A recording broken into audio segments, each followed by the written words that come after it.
Hello, everybody. It is Friday, and therefore it is time for Moohead Radio.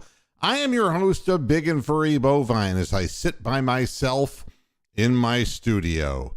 Hey, but that's all right. If you want to be on the panel, you can. Just go to the show description on YouTube. There's a link there. You click on it. You could be transported over here and get your piece in. But I'm ready to take this on myself today. First of all, I wanted to personally thank the listening community. It's really 19 years of doing the program. Monday's program was the most viewed weekday program, Monday, Friday, in the history of Moohead Radio. And it's interesting because I had a ball doing that show. I was just having fun ripping at everything in sight. But to be honest, it was more just an explanation of what's going on with the Browns that has only been solidified since Monday's program. We'll get to that in a minute. R. Jones commented on that show on Monday, and I believe that anybody who takes the time to comment always deserves a response. So I responded, and but in this case, he made a request, and his request was, could you please start out the program talking about Bob Costas and his biased announcing during our divisional series with the Yankees? Yeah, I know it's over, but it's worth talking about for a moment. Not so much because it was obvious that he was biased toward the Yankees. I don't think that anybody listening to the broadcast would think otherwise, except for Bob Costas. Obviously, Bob Costas was on the Ken Carman show with Anthony Lima, and you know, that's a good catch. I'd have loved to have had him myself for dinner. And I don't mean to stay for dinner. I mean for dinner. Here's what Costas had to say about the accusations that he was biased toward the Yankees. I don't want to be harsh. I understand where it comes from. But to be concise, it's idiocy.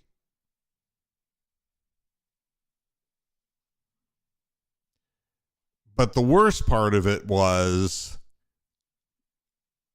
he brings Tom Hamilton in to this conversation. I'm no Tom Hamilton. You're sure not, buddy. Mr. Jack of all trades, good at none of them. What does Bob Costas do that makes the event more exciting or draw you closer to what you're watching? What does he do? He's too verbose. He hogs the microphone with ridiculous stories. And to be honest with you, he's real milquetoast. He isn't entertaining. He's pedantically, historically oriented to the point of long-windedness. And he's incredibly safe. He would be like the PG-6, if there was such a rating, in motion pictures. He's not going to come out and really offend anybody. He's not going to say anything of particular interest. And the only thing that we know about him is that he's vain because he colors his hair. Is he not a cow? I'm proud of my gray, just for men. Not. But to say I'm no Tom Hamilton, and I'll continue this, it only comes, this criticism of me, from people who are themselves partisans, whose idea of objectivity is Tom Hamilton's call. Tom Hamilton's great, he went on to say. He's a wonderful guy. He should someday be in the broadcaster's wing of the Baseball Hall of Fame. He's the radio announcer for the Guardians. He can call a game the way he calls a game, and it's the way he should call the game. But then he wanted to remind everybody that he's a tier above that as a network broadcaster, and that network broadcasters and local market broadcasters take a different approach during games. Like, I need to be lectured about broadcasting from Bob Costas. Give me a fucking break. I understand from a national perspective, you don't say things like, whoa, rock that baby, Naylor. You don't make comments like that when you're a national broadcaster. And this notion that network broadcasters and local market broadcasters take a different approach. You know, I went up against nationally owned companies like Citadel. These are big radio companies, folks. And they looked at me like, oh, he's just a little local broadcaster. I fucking kicked their ass. And the reason is their stuff wasn't entertaining. You got to do something to grab an audience. As we used to say, you got to have a shtick. And I hate to use, Yiddish kind of talk on the air for fear of being hung. I see Bronk is trying to get in. Hello, you big moosehead. Hey, you smoked me out. I wasn't going to go on because I probably won't stay very long. But talking, I think you asked Monday, like, why do I hate Bob Costas? And you are like fucking going for it. So I had to come on and give you a hand and extend my hoof to you because Costas is the most arrogant fucker that ever walked the face of a broadcasting booth, although he tries to pretend that he isn't. The dude was born in 1952. He's 70 years old, and he still has the same haircut he had back in 1963 with the same hair color. The guy's a fuckhead, and he grew up in Queens.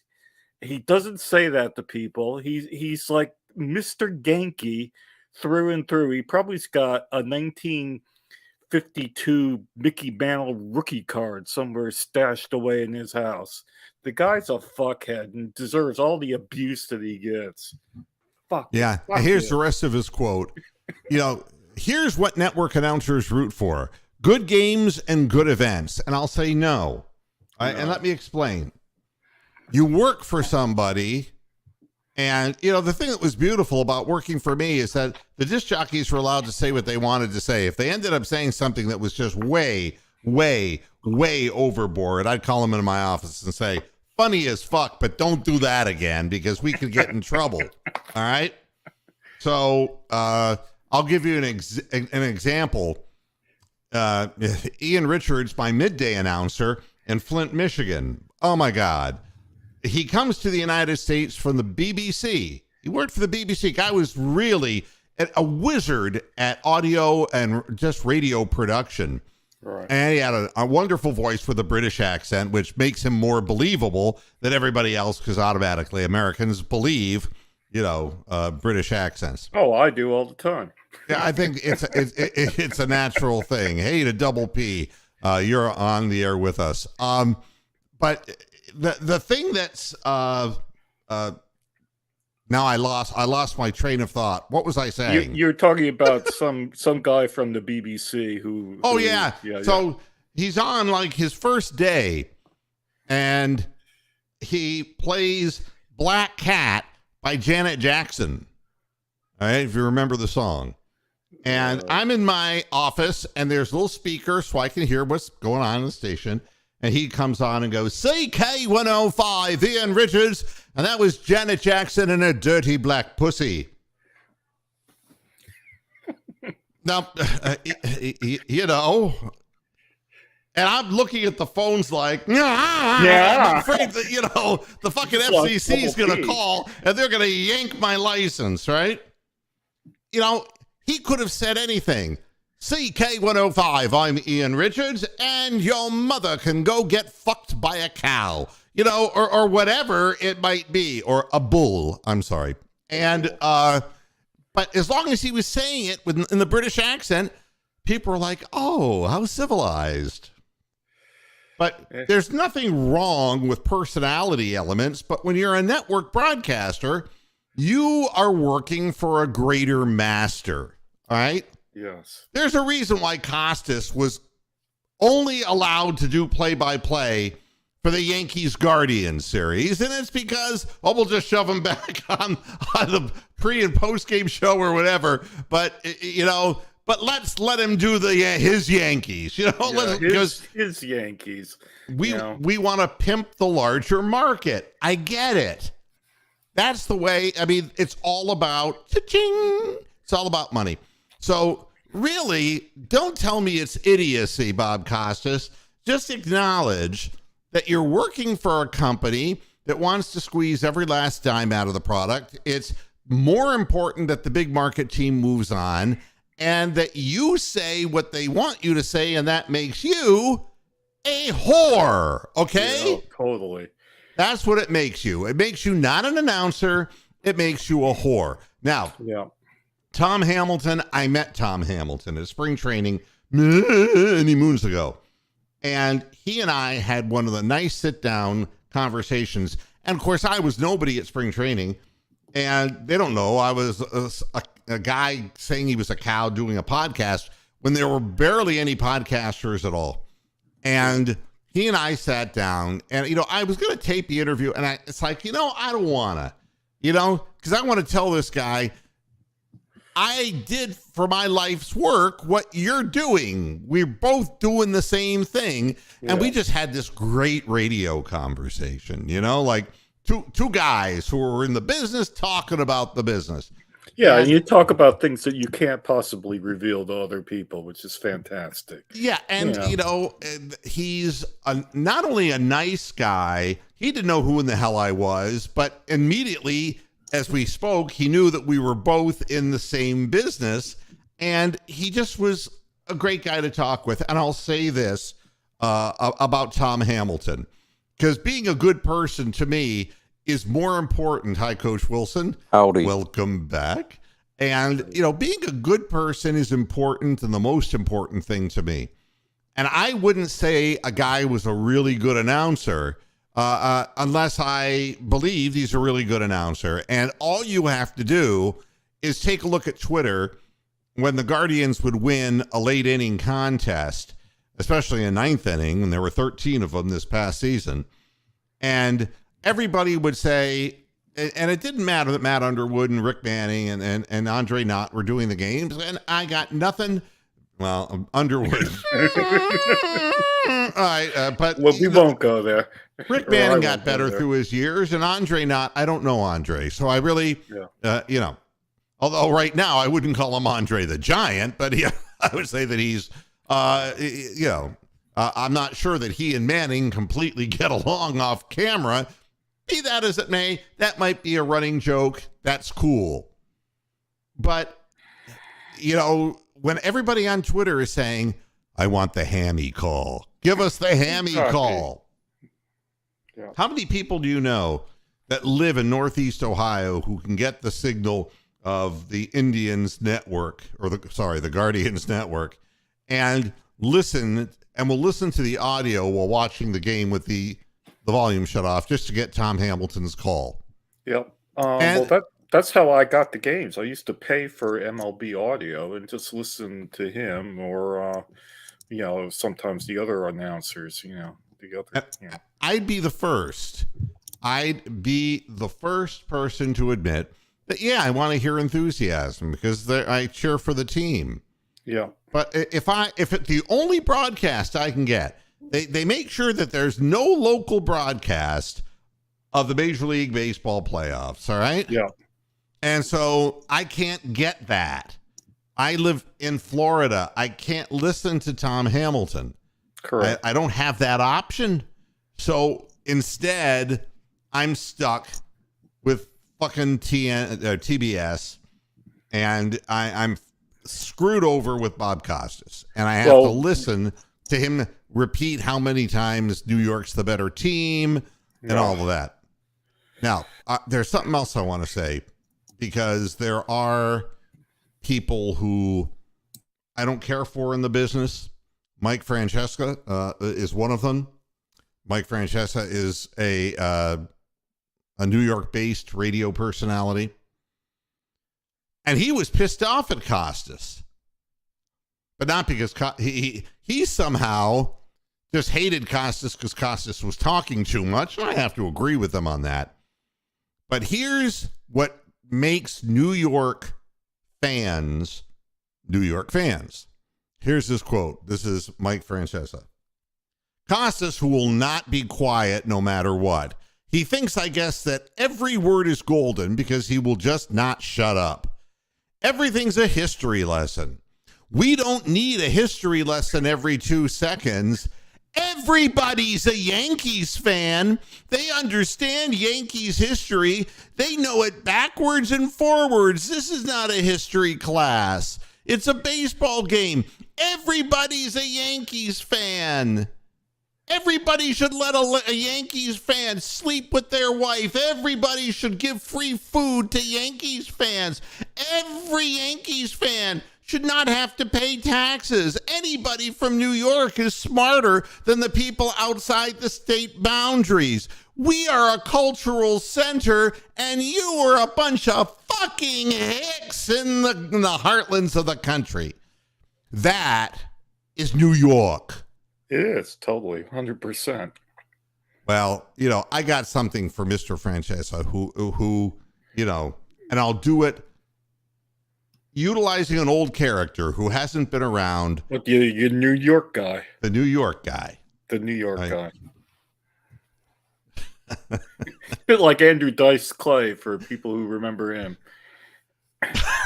I'm just thinking of what here's what the New York fan would say, because and this is what a New York fan would say, when the Yankees down 2-1 to the Guardians, and it would be like giving up, the 2 runs that 3 runs that catapulted them to victory. It's like, right here with your fucking bullpen.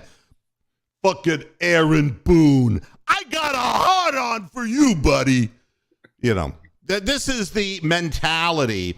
And the thing that's amazing is that Bob Costas would somehow be offended by Josh Naylor's Rock the Baby when he hit a home run, trying to psych his team up and psych the crowd up, and when New York comes back the next game, he goes, well, rock that baby. And it's like, do you have some animosity working here? And I'm thinking to myself, I'm going to go New York fan on him. Oh, let me tell you something here, buddy. If it was your baby, I'd stuff its head down a fucking toilet. That's what I would do. This is New York fans. And Bob Costas had no problem when New York fans were just going after Miles Straw, Correct. And when one of our guys got hurt in a regular season going after a fly ball, and they just started cursing the man who was injured. They don't have a problem with that. New York fans are just New York fans. There's just no real humanity because there's so much humanity. There just isn't time for a lot of kindness. So what you end up with are a bunch of people who complain about everything and nothing's good enough and they're better than, and that was the whole thing that propelled the New York and Boston animosity. Oh, God. And I hate Boston more, and I think you do too. But yeah, Boston is just the most bigoted town, big northeastern city. I mean, it's like, wow, man. But the only way you can compare New York fans to any other fan base would be to compare them to Italian soccer ultras. They're a bit like that, where they have to be a little tribe and sing their little chants before the game and have their own little rituals, and then, be venomous to the opposition whenever they give you the slightest opportunity. I mean, that's the only fan base you can compare them to. They're not like anything else in America. And hi, Tom Holly, and a big moo to you. I guess from my perspective, let fans be fans. Let them do what they're going to do. And, Bob Costas, you can sit there, and I want you, and if anybody knows Bob out there who can tell him this, please. He has time, plenty of time, because the post-game show, baseball takes, 18 hours to finish a game. Is he not doing the Houston Yankees now? Is he off that? No. He's just on the post-game show. That's the only series that he was going to do was the Guardians of the Yankees. That was all. Wow. That's it. No more play-by-play. That was the plan from Network, and he does whatever Network tells him to do, and he's got the sores and bruises on his knees to prove it. But what he needs to do is start bending his posture a little bit, in the beginning, early innings of the game, just to get limbered up, and then it will be, well, the Astros are going to win. And then by that time, he's assumed the full bending position as the Astro fan comes behind him, literally. And now they're down 2-0, And they probably want to sack Aaron Boone already, the Yankee fans. They're probably getting ready to fire him and hang him in effigy or whatever it is that they do. Don't feel bad, Guardian fans. Don't feel bad at all, because if we could have beaten the Yankees, and we came real close. Close enough, man. Yep. But hand grenades and horseshoes, Yeah. Close is close. But I'll tell you this, I don't know that we would have had anything left with our young lineup to take on the Astros. So, no. I mean, it's kind of sour grapesy to say that, but it's actually the truth. I think we would have gotten completely ass raped by the Astros. Yeah, like the rhymes, Yankees are. It? Yeah, that rhymes, doesn't it? Yeah. Good news, if you're a Guardians fan, that Terry Francona will return as our manager in 2023. That's good. We know that he missed big parts of the 2 seasons before, but the organization's given him carte blanche to be the manager until he doesn't want it anymore. He should have that job. Like, he should be like the Pope of Cleveland, have it until he literally dies in the dugout, Yeah, I mean, they ain't gonna get anybody who's gonna get more out of these players than what he does. And he's a really good manager, and he understands the psyche of young baseball players, and he knows how to get them involved. I wanted to point something else out that I thought was interesting as we make our way toward Browns talk here. Jose Ramirez insisted on delaying thumb surgery. Andres Jimenez played with a thumb fracture. Oh, my God. But you never heard about that. No, you didn't. It wasn't Baker. Oh, my non-throwing shoulder. Oh, it hurts. Yeah. It was kind of hard for Myles Garrett, though. He flipped his car 3-4 times, so you knew he was banged up. Yeah. But, sometimes you just gotta gut it out and do the best you can. And there's a difference between keeping that quiet and silent and going out and busting your ass than it is to come out in the press and then use that as an excuse. Oh, that apparatus they're making me wear. That's why I'm throwing all the interceptions. And, of course, the Panther fans were like, well, where's the fucking apparatus now? You were better last year. Put it back on, you cretin. So that's the proper way. If you're going to play hurt in silence. Don't advertise it. Just to circle back to Costas, he made a point of announcing that Benintendi and that the other guy, LeMahieu or whatever, the other guy they're hurt and our bullpen's been hurt and our guys have been Tommy John. I mean, every guy that trotted out onto the field, we had to hear their entire injury history for the past 5 fucking years, as if it wasn't like our rotation exactly was unaffected during the course of the season by injuries. Oh, woe is me. That's why if we lose, we have all these excuses to blame. You know, Yeah. what a dick. I want to read a story to you. All right. Okay. It's This story is time with Moo. Myles Garrett is getting a little defensive over the Browns defense. All right. Of course, we know the Browns were crushed by Bill Belichick and the Patriots on Sunday. And it's the latest turn in what has been a rather wishy-washy season for the Browns. I'm reading this. It's fallen very short of expectations. They're 2-4 in their last 6 to start out the season. And defensive efforts have flip-flopped between pretty good and very, very bad. Garrett, though, is cutting through the noise and delivering an off-the-field sack on his coaching staff. We didn't make adjustments, Garrett said following the loss, as in they kept on scoring and we weren't countering. So go back to the drawing board, see how we can do better, see how we can scheme better, see how we can make adjustments on the fly. We never had a chance because we didn't make any adjustments on the sideline or when we had time to. The comments were aimed toward defensive coaches and defensive coordinator Joe Woods. All right? Yeah. Now, that sounds like an interesting story. You want to know what the most incredible part What? of that article is? What's the most incredible part of that article? Dated 11/15/2021. It was fucking last year. It was last year. Do I need to explain to anybody? I mean, it's like the things aren't getting better. No. And it never will with these people. Wow. So here we are. Days Altogether. before the Ravens. And, you know, and listen to what Myles Garrett's saying now.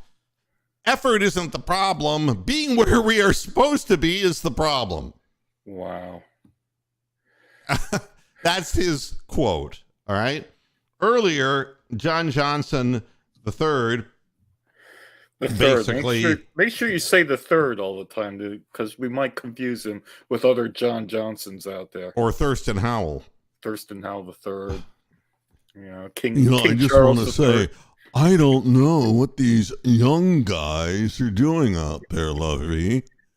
Yeah, effort isn't the problem, but we're not lined up properly. And that was repeated by John Johnson III. And on top of what was already said last year, there is no progress being made. No. And I guess and then the other comment from John Johnson III was that people, and also, by the way, replicated by Joel Bitonio, who I believe. John Johnson III, I could flush him down the toilet, all right? But Bitonio, when Bitonio speaks, not Myles Garrett, when It's like E.F. Hutton. yeah. I mean, there's a guy in the trenches, and he doesn't have an axe to grind with anybody. He's just telling people, the players just aren't prepared. And it isn't that they're not trying on the field. He illuminated the rest of us by stating the obvious, which is it takes a certain amount of preparation to be a professional. Yeah. To play football at this elite a level, you've got to be looking at game film. You got to look at tendencies. If you're covering a wide receiver, you want to see what his moves are like, what his tells are. How you might get an idea by looking at his body movements or his stride, what he's going to do next. And you look at, if you have years of footage, you look at years of footage. If you look at last year's or the year before's, whatever that guy's doing most recently, including every game that he's played in this year, you educate yourself. I'm going to use an example of a player who is a psychopath, and that's Albert Bell. Albert Bell, the former Cleveland Indian baseball player, was crazy. All right, he was functionally crazy. Oh, yeah. And he so many times would lose his cool. He was hard to get along with. Press hated to deal with him. But the thing was, his sickness actually helped him as a Major League Baseball player, and it also ended his career. He was so compelled to stretch. He had such a ridiculous stretching regimen going on that he ended up tearing out his important cartilage in his hip, Yeah. and that shortened his career. But be that as it may, he looked at all the footage of every pitcher, and he studied it in this maniacal kind of way. And the guy hit 40 home runs a year and hit 300 plus. And you could say maybe he wasn't the greatest professional in the world, but as far as his behavior, but his study practices were tremendous. Yeah, he was one of the greatest sluggers ever to play in Cleveland, Ohio. I mean, he had 50 home runs and 50 doubles, at least once or twice. Yeah. It's crazy. Yeah. And the other thing about all of this is that just take a look at Denzel Ward and how poorly he's playing. Oh, and it isn't my opinion. Now. It's the statistics. And he got a concussion. He's not going to play on Sunday. But what's it matter if he's not preparing? He comes from the Ohio State University and he's not preparing. And we're seeing a fall off of players. Grant Delpit is obviously not doing his homework. You can tell who's not, who's abandoning gaps. Jacob Phillips would be another one. Oh, yeah. It's all these LSU guys. You can just take a look at the footage and you'll understand from game film that it isn't that, they're just, when you're playing against a Bill Belichick team, Bill Belichick does things a certain way, and it would be smart for you to become accustomed to what he does. 2 years in a row, we've gotten blown out by that team when they had no business blowing us out. And the reason was we refused to prepare. You would think that after last year's 45-7 loss, that we would have worked harder to really pinpoint what it was that he likes to do. Yeah. But instead, we didn't do it. It was all so predictable. I think I even came close to predicting the correct score. I mean, we're just, Belichick just knows everything we're going to do and how lazy our team is. So he exploits that. We were never in that game, even when it was close. And then you got a coach who just wants to outsmart everybody on our side and just ends up doing himself in. Well, the problem is, I mean, and there's so many stories, like when Joe Wood steps out from the shadows and says, I thought we'd be further along. We're underperforming. It's like, well, that's his fault. Since the day you got here. I mean, the fact of the matter is, tell me when we've overperformed in your tenure as defensive coordinator for the Cleveland Browns. And don't be telling me this shit. Yeah. You should be doing something about it. Yeah. If you see that, we thought we'd be further along, that's like Jacoby Brissett saying, well, I know I'm better than this. I mean, of course you thought. Did you think it would magically happen if you rubbed the side of a bottle that a genie would come out and grant you a wish? Yep. That your team would be further along and we would have made a big step in year 2 in a defensive scheme? The fact is the defensive scheme sucks. The players don't like it. And I'm going to go one step further with what I was talking about on Monday about how to sell ideas to people. It should be obvious that every defensive player has strengths and weaknesses. Nobody is a total beast in every aspect of the game. Yeah. And you need to be able to fit the pegs in the right holes. And that's why it isn't just 11 men. That's why you have a 53-man roster. It's all about finding out who does what best. what coordinators should be able to do is assess that kind of thing, and to be able to, having watched a lot of these young players play last year, they should have, Joe Wood should have said, okay, this is the strength. Instead, we come up with the same stupid system, and it never took advantage of any of their skill set as far as their alleged collegiate skill set of being island defenders in man-to-man press coverage. Instead, we instantly go into a zone.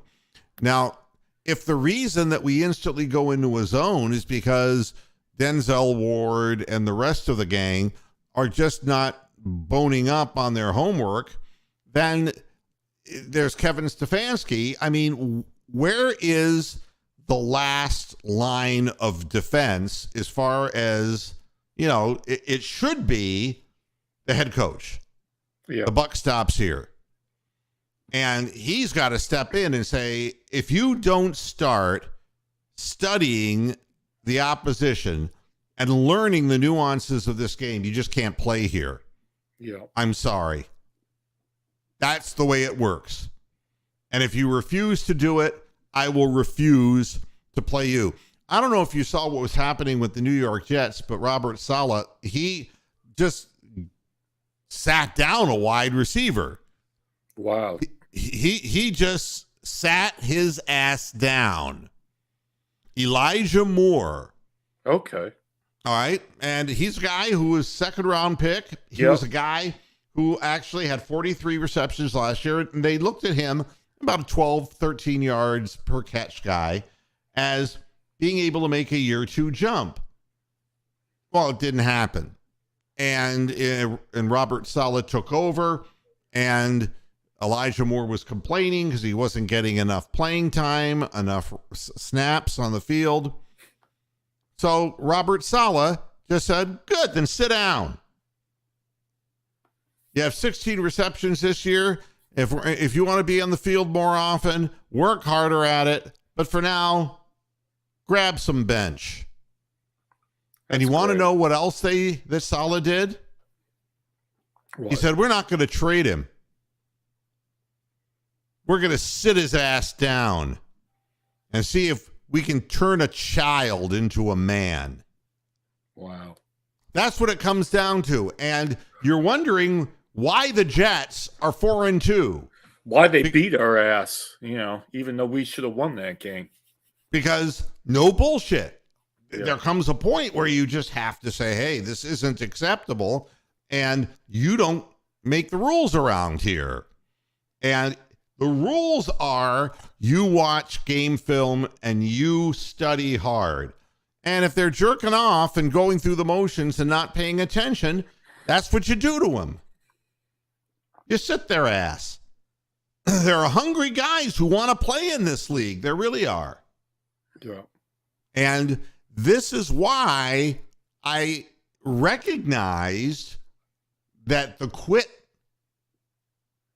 instead of the fight in the dog, the quit in the dog was going to come forth and rapidly. Yeah. And it ain't going to end. It's not going to stop. Right now, Bitonio's comment, which I thought was, more pointed at the defensive coordinator. Mm-hmm. I think when Joel Bitonio speaks, it would be like Joe Thomas speaking. There are certain designated players who are management friendly, and I'm not saying that in a bad way. Yeah. But they're lifers. They're the guys who want to play their whole careers here, Yeah. And, when I hear John Johnson shoot his mouth off, it's like, fuck that shit. He was yapping last year, too. It don't mean anything. But when Bitonio starts talking, I know that Joe Woods is gone. I know he's gone. He's done. Because they are allowing a guy who is a trusted individual in that locker room and a lifer to point the finger directly at Joe Woods and to point out that the young guys are not working hard enough. Yeah. And it's Joe Wood's job. The thing that's interesting, though, is that it's also Kevin Stefanski's job. And for him not to step forward, I mean, because, when he was asked during the week again, what about Grant Delpit? Is he going to be off the field because he's playing terrible? I don't know if you read the article, but Delpit went up to a teammate after the game and said, God, I suck today. You got that right, Bucky. Wow. Yeah, but you don't have enough pride to work harder at being better. So, and I understand that Kevin Stefanski doesn't want to make this into a public thing, but it already is. Now it's a public thing. And the organization had Bitonio point the fickle finger of fate at Joe Woods. Yeah. I'm telling you, by the bye. Oh, absolutely. And I think even if we somehow manage to win against the Ravens and the Bengals, I think there's going to be firings on the bye week. There has to be. I mean, this culture is not a culture. It's a recipe for failure. They got to turn it around somehow. And, I'll say what Bitonio said, and I really think it's inside the quotes that are significant to me. I was blessed to be in a room starting with Joe Thomas, and center Alex Mack. John Greco was huge for me as a guard, becoming a leader. Just watch his study habits, what he does as a player. All those guys had something that I kind of took from them. Leadership has been a big topic too, something the offensive line room doesn't lack with veterans like Bitonio, Teller, and Chris Hubbard. Yeah. However, there are other rooms in the building where that veteran presence is totally lacking. Yeah. And then Bitonio says, I think that's when you come in and do your part. It's different positions, but if you see the defensive tackles and you're an offensive lineman, you can talk to them about study habits, about routines, about things of that nature. Then you get somebody like Myles Garrett or Jadeveon Clowney who've been in the league a while that's in the room, and that can help them along as well. So I think that this is public. And when things are public, two things happen.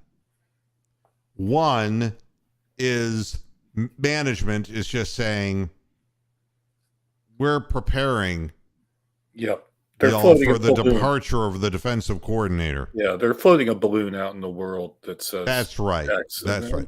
That happens that's a very English thing to do. I mean, they've been like it's a corporate thing to do. Yeah, a corporate thing to do, yeah. That way Jimmy Haslam's silent. It can't be coming from him. Yeah. It's not coming from anyone in the front office. If there's dirty work to be done, it's going to be the players who have to get the dirty work done. All right. That's just the way it works. It's not the owner who gets the dirty work done, unless it's Bob Kraft and there's an Asian woman doing the dirty work on him. At any rate, the Browns' issues with coverage have a lot to do with attention, a focus, a lack of preparation, and those things I don't see getting better anytime soon because there's a torrent of uncertainty surrounding all of this, and players will kind of drift in this kind of environment. And I think that's what's going to happen. I just think that there's little to talk about. We know who the Ravens are. We know what they do. We know that they are the best team in our conference or our division. On paper, with the talent they have. Yes. And the payroll. And that their quarterback notoriously destroys us because he's escapable and we don't have any linebackers as a secondary source of spying on him. Yeah. I mean, the way that you play the Ravens is that you have a spy. Correct. I mean, and who's our guy going to be? Taki? Well, Missy. Good luck with that. I mean, yeah. But again, the Ravens have some of the same problems the Browns do. They got Harbaugh as their coach, and they got inconsistent prima donnas who don't, put out on a regular basis. You know what the difference is? Their players have pride, and you can't tell me that what the Patriots trotted out on the field is worthy of 38 or whatever points they scored. No. So, and you're not thinking in terms of the Ravens being, they're going to put up, that many points, but they will.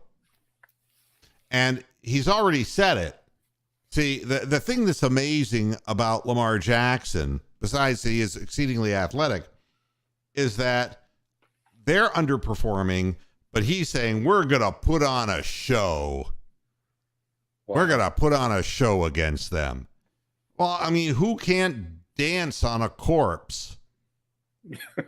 I mean, let's be honest about it. Every team comes in knowing that this team is a whipped puppy. Yeah. They're in the middle of a storm that has their attention, and the storm isn't the game. And my opinion is that there is no way that this is even a competitive game. I think this is going to be an embarrassing game. There's no way that Jacoby Brissett can score with the Ravens. Their defense, which has not been great, I think that Brissett has woken up to the reality that this system is limited and he's late getting rid of the ball. And if you're late getting rid of the ball, they will sack you. They will harass you. They will hurt you. And that's the way it works. And I could get into all of the things about who is, that J.K. Dobbins is out for 4 to 6 weeks. And, Browns fans would go, ooh, Mr. Cotta. But, the bottom line is, who is killing us week in, week out in the running game? It's not like people are bringing, back Barry Sanders from the dead. It's great Armand Smith has appeared, or Isaiah Crowell is killing us, people at that level, Yeah, I mean, guys who just never played and just stepped off a plane, basically, on the practice squad, ran through us. Especially in this situation where you're playing, you got to think from their perspective. You're playing the Browns, like they're thinking like we're going to have a career day, especially the backups, and then they're going to be playing. So it doesn't matter, if some starter's out or something, they're going to be playing hard and they're going to try to have a career day. And they're playing at home, and putting a hurt on a divisional opponent is what they live for. And they get up. And, the one thing I noticed about Belichick and the Patriots, I mean, they just kept throwing the ball and kept scoring points. Yeah. I mean, because one thing about Belichick is he has absolutely no mercy in his soul. And he's in a people dying 20 years young business. Yeah. And that's the way he coaches, and they're going to erect a bust for him in Canton, and they're going to praise him because that's the kind of guy he is. Yep. And Harbaugh's no different. Harbaugh might be holding that organization back offensively, but one thing he knows is defensively, when he sees a weak sister coming to town, he's going to pound away, just like, the Patriots knew that there was no fight in the Cleveland Browns. Yep. And this game, in my opinion, is going to be as embarrassing as the last. I think the Browns are going to give up more than 30 points in the game. I think they're going to give up more than 150 yards on the ground. And I think individually, Lamar Jackson is going to run for between 80 and 120 yards himself. I think that they're going to wind up running the ball over 200 yards on the ground against the Browns, and they're going to just be flipping the ball to Andrews over the middle. They're going to be throwing to whoever they want to throw to, and there's going to be more blown coverages. That's it. And Tom is saying 33-19 Ravens. And yeah, the magical 20-point Jacoby Brissett barrier, people were ready to go down on him, for God's sakes, when he put up 27 in a game. But the defense isn't going to allow 27 points to win a football game. They'll find a way to give up 28. That's what we have found to be the case the last 2 years. And it doesn't matter. And if the defense plays well, then damn well the offense won't. And there's nothing left to say about the Browns except let them drift off to sea, and let's see what happens. And again, you have more negativity. For me, it's more apathy because I'm used to this. Oh, I like I said the other day, I went to sleep at halfway through the third quarter when it went up 17 to whatever it was, and I slept through the rest of the game, and best thing I ever did. I mean, I actually want to know more about the Cavs and whether I should buy NBA League Pass, to watch them, whether they're going to be worth the money and entertaining enough. The Browns aren't.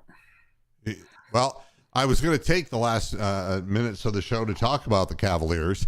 Rick May is saying the Ravens will win 38-14. Double P is being a fan. That's fine.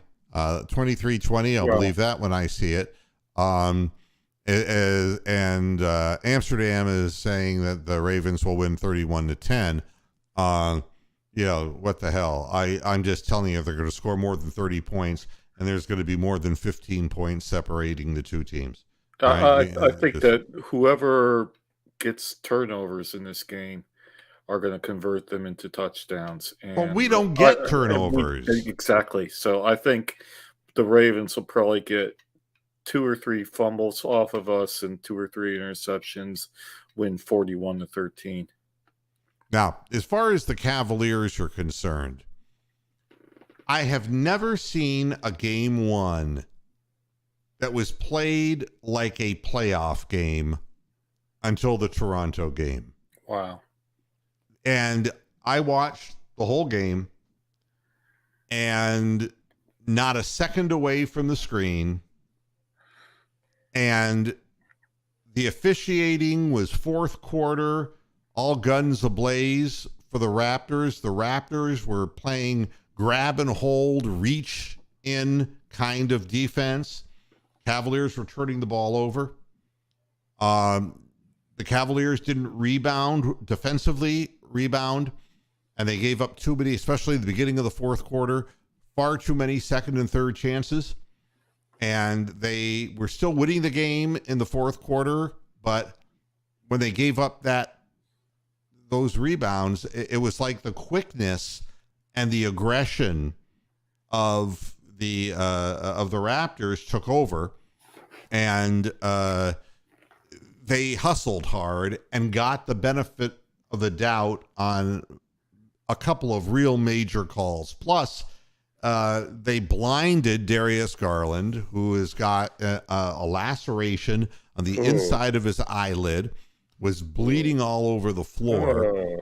And his eye is still swollen shut. We don't know how long it takes for that kind of swelling to go down. But so we're going to be without our point guard, and we were for the main part of the game. And Darius Garland is the play setter. He's the guy who gets everybody in line. And asking Donovan Mitchell to do that job was not what he was brought in for from Utah. And Neto, the backup, is, let's just say that he's no Ricky Rubio. Wow. So we were outscored when Neto, the limited amount of minutes that Neto was on the floor, we were down double digits. And we didn't have that extra person. And Darius Garland is huge in fourth quarters. Oh, God, yeah. But through all of this, we barely lost the game.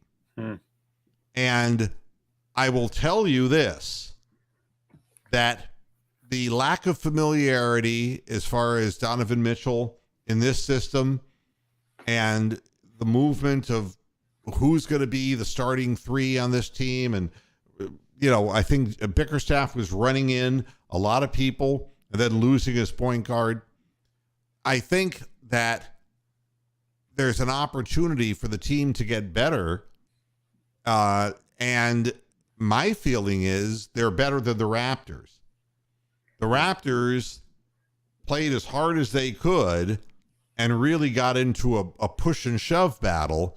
And I just don't think that the Cavaliers were necessarily, because of the newness factor, I don't think anybody expected a game like that physical. But they were knocking our players after they would go to the basket right into the stanchion. And wow. they were really playing really rough basketball. And the referees were permitting that. And I don't want to use that as the sole excuse, because you have to get rebounds. You have to close to the ball. And I think the problem was that you can't just assume that Evan Mobley and Jared Allen are going to get every rebound, because the people who were rebounding for the Raptors were twos and threes. The shooting guards and the forwards were rebounding and using their quickness to get to the ball. And our bigger guys were kind of tied up down low, worried about Siakam and worried about Barnes down low. And a lot of the missed threes that started the fourth quarter, had we gotten those rebounds, we actually had opportunities to go up double digits in that game in the fourth quarter, but we kept not getting rebounds, and they kept hitting second and third chance opportunity threes. And that's why the Cavaliers lost. And I see what Amsterdam is saying. What I would say about LeVert is that he's not hurt yet, but he's an extremely brittle player. He has more pep in his step than what he had last year when he came over to the Cavaliers, where he was clearly hurt. But again, he did a little this, a little that, but he's not a great shooter. He was 2 of 7 for the floor. So, to say that LeVert is the most improved, then, I've seen LeVert play. And when he was healthier and younger, there are things that he can do, but we need Darius Garland and we need Donovan Mitchell on the floor. And many times at the same time or separately, but they all have to have availability. Then down the stretch, you bring them both in. And I think that a lack of ball handling, like Double P is saying in the chat room, you don't want Mobley and Jetty Osman handling the ball, but there were too many sets where we were not starting with our point guards. And even before Garland got hurt. So, we're in Chicago on Saturday. And, in the life of the NBA, nothing really gets easier. And, we'll see what happens. But I have no reason to be negative about what's going on with the Cavaliers. I'm just was interested in seeing Mobley play, but Mobley doesn't look as big as what I'd hoped he would be physically. He still is getting pushed around a bit down low. And I was hoping that, he'd get some of that Giannis musculature going and really put in time in the workout room And I'm not sure. We got to stop this talk about, oh, he's a unicorn with the ability to play the 1 through 5 position. That's goofiness. You better find whatever it is he does best, which is obviously being a 4, and get him to understand how to be the most efficient and effective 4 in the league. That's your job. Instead of talking about unicorn shit, talk about what's real. And, so that's what I feel about that.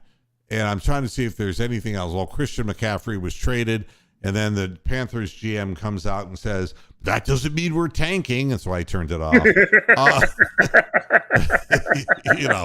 What kind of nonsense is that? I mean, we know what tanking is. Yeah, we do. And you want to find out how you really make a defense feel better about itself, just let Andy Dalton play quarterback. Back-to-back pick sixes. I don't think I've ever seen that before. I mean, poor Red was like, fucking ginger, man. He throws the first one, it's deflected, a guy runs it in for a touchdown. And the other one, he throws it, the guy intercepts it with one hand, one arm, and runs it back. And, and it's just like apoplectic shock. Wow. It's like the Saints fans are kind of sitting back and saying, we thought Jameis Winston was bad. Yeah. Did you already talk about the Deshaun thing? Oh, well, I'm going to go now, so I will. Oh, okay, Bronx. Thanks for stopping by. About the speeding ticket, I did not. Yeah. But we know what fans are going to say because they vilified, believe me, I drive all the time on interstate. Well, over here it's Interstate 75 in Florida, and there are cars going 95 miles an hour all the fucking time. I am actually driving in the slow lane, and in the slow lane, I'm doing 70. To keep up, you got to do 75. Honest to God. So I stay away from, because a lot of these people are older drivers and they have diminished reflexes. I'm not there yet, but I'm getting there, and I don't want to be subjecting myself to any harm or danger. So driving fast on an interstate, it's just piling on. So they're going to try to make Deshaun Watson a loser, but you don't have to do that. He's playing for the fucking Browns. You don't have to do that. And that is the other thing. I mean, it's incredible. Leave it up to two egotistical old white men to go back and forth like Jerry Jones and Robert Kraft. Don't fuck with me, fellas. Mommy dearest. And it's amazing what Jerry Jones is fighting over is that I want Roger Goodell on an incentive plan. An incentive? What? I mean, what are you talking about? He's got to blow all of us 3 times a year each. He'll never get the taste out of his mouth. I don't know. Everything is going just ducky for the NFL. And wait till you see the package that he puts together for media, between Amazon Prime and Apple TV. You wait till you see how much it's going to cost you to watch NFL next year. And I heard they were, of course, talking about Snyder, and I heard Jimmy even had some words in there that was in the media, which is, it's a little bit surprising because these things are supposed to be, they usually are pretty hush-hush, but things have been getting leaked. Oh, well, yeah, but that's the thing. I mean, people are afraid. I mean, Daniel Snyder's a fucking pop bottle, and you don't know what he's got. You don't know what shit he's got on these people. And the one thing about the owners, they want to stay as squeaky clean as they possibly can, and they're not squeaky clean people by any stretch of the imagination. So that's, I don't know what the hell. Jerry Jones, what more money does he need? I mean, They haven't even been a factor. They can't even, I mean, since Dak Prescott, they can't get a quarterback to play decently. It's like, and this is coming from the guy who, with the daughter thing and all that last year. yeah, right. Hush, hush, hush, hush. So I'm trying to see if there's anything else that I have missed in all of this. Oh, and the other thing, of course, is the Lakers are 0-2. They're the gang who can't shoot straight. And LeBron's not worrying about it because he's basking in a 2-year deal and is just waiting to shove his two sons down some unsuspecting general manager's throat.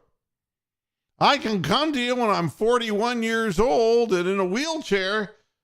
You got to do what the Cavaliers are doing with Mobley's brother. If you want Evan, you got to have Isaiah too. Yeah. Lakers. Never has more been said about less. Oh, there is one story I don't want to miss before I get out of here. Bonus Moohead. Brian Kelly, who is my least favorite college head coach. It was bad enough when he was with Notre Dame. Stupid ass. Big mouth. Bozo. And, hey, involuntary celibate. New York fan, eh? That's what makes you folks what you are. Dirty, filthy, and ignorant. Yeah, you've created quite a metropolis, haven't you? Oh, God. And it was no wonder all of you were dying in the beginning of the pandemic. You really had a great emergency approach to that big metropolis you live in. And you must be proud as hell of the Mets, too, you stupid fuck. I could put $243 million, put together a roster, and win more consistently than Brian Cashman and Steve Cohen. Yeah, Brian Kelly just went off against instant replay, but he said the one thing that you can't say. You can't say this. He says that it's ruining the game. However, he's saying it all it's doing is slowing everything down. But then he comes up with this. This is Irishman, Brian Kelly. All the kids are after me Lucky Charms. 10 out of 10 times, the call stands on the field, unless it's an LSU call, right? Kelly said on his weekly radio show Thursday. Or is it just me? I just don't think they like the guy from up north. Oh, you have so fucked yourself. You have so fucked yourself to your own fan base. I lived in South Carolina. I can tell you what they think of Northerners, especially whining Northerners who insist on stressing the difference between the North and the South. You live in South Carolina. You're living on their land. Be polite. I mean, you don't walk around going, that dog will hunt. You don't start that shit with people. So Brian Kelly has immediately made himself a fish out of water on his own coach's show, saying, I just don't think that the officials like the guy from up north. Now neither do the people down south. They don't like the guy from up north either. I don't know what the hell is wrong with this man. I always thought this idiot should just stay where he was at Notre Dame, but maybe they didn't want him. I don't know. It's never enough for some people. But I just thought that is more Kelly-esque than anything. It's just stupid. And Kelly's trying to complain about, that they're going by frame video, as far as, to discern whether a call should be reversed. And he's all against that. And I can't think, I mean, for a guy who was in Notre Dame all those years, who had the biggest pussy schedule in all of football, and they would literally boost them into the top 10 automatically. I mean, by default, they would have one hard game in a season, and then they were playing the Naval Academy. And I'm not talking about the Navy. I'm talking about people who stare at their navels. I mean, they played Air Force, you know? And isn't it funny that Air Force always had a ground game but not a passing game? I always thought that was strange, too. I mean, you name it, Army, Navy, Air Force, you know, God only knows. The teams they played were the weak sisters. And, you know, it's like, no, we don't want to be in a conference. Fuck no. We just want to handpick our opponents. And they should be proud to be on the field with the team of Newt Rockne. You're not Newt Rockne. And Newt Rockne can suck my dick. Anybody involved with Notre Dame and their goddamn, and I'm sorry, I know it's a Catholic institution, but they're really bad news. Anybody who would take a picture, an image of Jesus Christ with their arms up and call him Touchdown Jesus, that will tell you everything you need to know about that culture. They're a bunch of sick fucks that all they care about is winning, and they will do anything to win. And they haven't been able to because they can't recruit now the way that they used to be able to, like in the old days. But to me, that was an amazing story. But I got to get out of here now. And remember, the Cavaliers play tomorrow in Chicago. You might want to watch that one. And I'll be back again on Sunday at halftime and postgame to shake my big cow head and just lay down what's going on, and you can make your own decisions. You notice how involuntary celibate just kind of quieted down? You know? New York fans, what can I tell you? Run, Forrest, run! Thanks, everybody, for tuning in to this edition of Moohead Radio. We'll be back again, well, Sunday at the half. Until then, hasta la vista, Pastor Heads. Good night. Moo. Moo.